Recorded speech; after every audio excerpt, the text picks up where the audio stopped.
We're in Module 5, Lesson 2, Profitability Planning from Break Even to Growth. Okay. Because we want to just don't stay at break even. Yeah. We want to be in growth.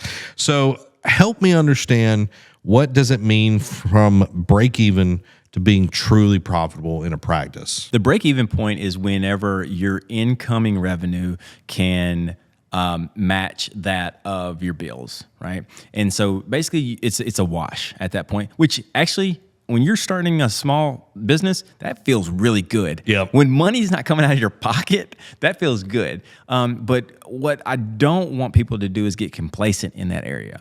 I found that there were a couple of months that I was so happy with being in the black that I didn't even care about making a profit. I just didn't want to be in the red anymore. Yeah. And so what you have to do is you have to set a timeline that you think that you should be out of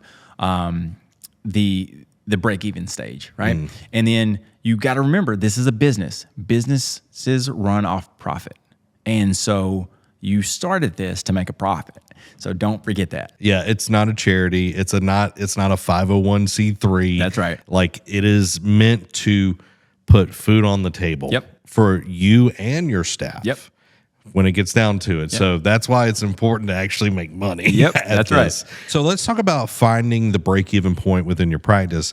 How do you figure out how many patients you need to break even? The easiest way is to work backwards, right? So if you say that you have, $20,000 of monthly expenses, that's your overhead, that's how much everything's going to cost, including rent and everything. Then you know that, and each patient is $5,000. You know that you're going to have that number of patients to make it make sense. However, remember what we talked about. It's that lagging payment, right? So you really typically need to double that or triple that to get enough money to make your bills and your expenses. Yeah, so you want to overachieve in this area. That's right. That's right. Because if you don't, it's gonna be processed over such a long time. You're not ever gonna break even. So how long does it take for a new practice to get to that break-even point? Yeah, I would say it typically takes, in the first 6 months, you're going to be getting pretty close to it. But if it takes you a year, that's okay too. Don't get discouraged if it takes you a whole year. What you don't want to do is you want to see each month that you're getting a little closer to the break-even point. And then once you get to the break-even point, you want to continue to grow from there. So let's talk about some smart ways to go past the break-even point and actually grow the practice. Marketing is one thing that helps. One thing that's going to just naturally happen is you're going to get more referrals, right? Because you're treating more patients. More patients have come and gone in your practice. They've had great experiences with you, so they're going to start referring more. So it builds kind of exponentially, right? So that's going to be just something that happens with just good business, just being a good person, being good to them. The other thing that's going to happen is you're going to start to see that revenue start to come in from those delayed insurance checks and things like that. So it's going to start building up as well. Your processes are going to get better, right? So your processes will get a lot better, a lot cleaner, and all of those things increase profitability. And one thing that you've talked to me about is with like your aligners and everything, like discussing like the rates on that. So whenever you have other services that you can kind of, the high value services, I think is a good way to put it.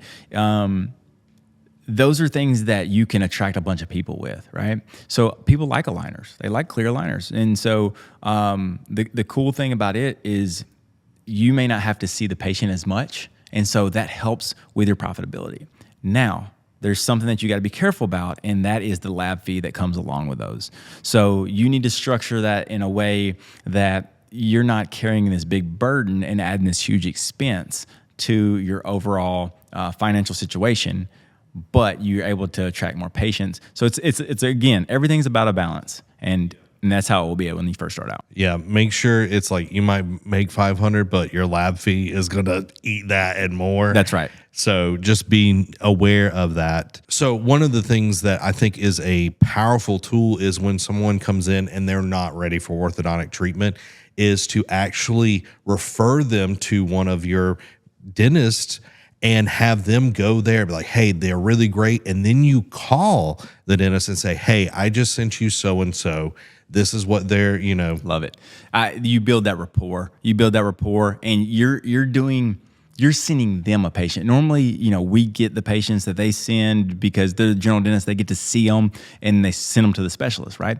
But it feels really good to kind of send them back to them or send them to them and say, hey, they're not quite ready for orthodontics because they need this, this, and this done.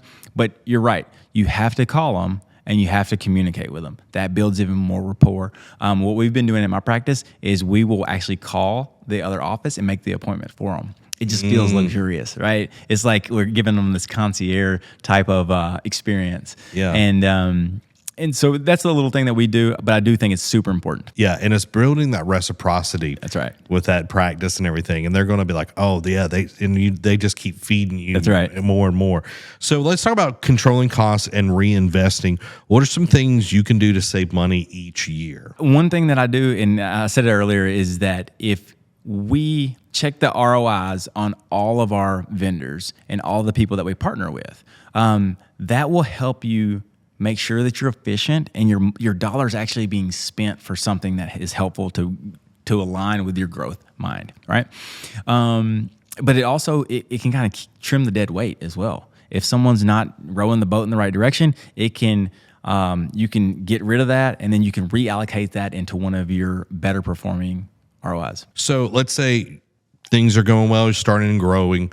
What should you first invest in your practice? I'm a big fan of finding the holes first, right? So if your conversion rate is less than it needs to be, you need to invest in either a treatment coordinator or a treatment coordinator class.